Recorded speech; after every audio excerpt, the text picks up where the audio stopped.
Le 26 février dernier, nous avons appris le décès de la première victime française du Covid-19. Quelques jours plus tard, nous avons appris que le maire de Crépy-en-Valois avait été testé positif au Covid-19.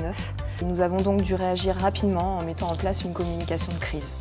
Alors c'est vrai que dans le contexte, on pouvait percevoir une très grande émotivité chez les personnes qui faisaient des commentaires, qui réagissaient aux publications sur les réseaux sociaux. Cette émotivité était très saccadée puisque les personnes étaient en attente d'informations et nous ne voyions pas rester impuissantes en tant que service public. Il nous fallait réagir et accompagner les personnes.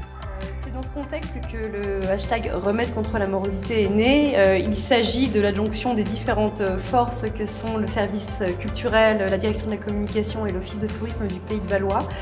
Ces services ont l'habitude de travailler pour et avec les gens, donc il nous semble absolument naturel de nous unir et puis de continuer à proposer ce service public, même virtuellement. Donc notre volonté était encore une fois dans ce contexte de rompre l'effet d'isolement tout en respectant les gestes barrières et pour ce faire les réseaux sociaux et internet sont la voie idéale.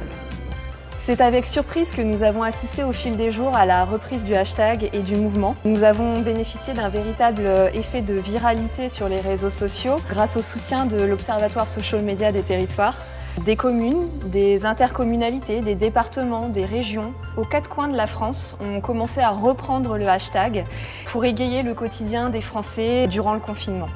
C'est un véritable honneur pour les services de la ville de Crépy-en-Valois d'être à l'initiative de cette belle aventure humaine.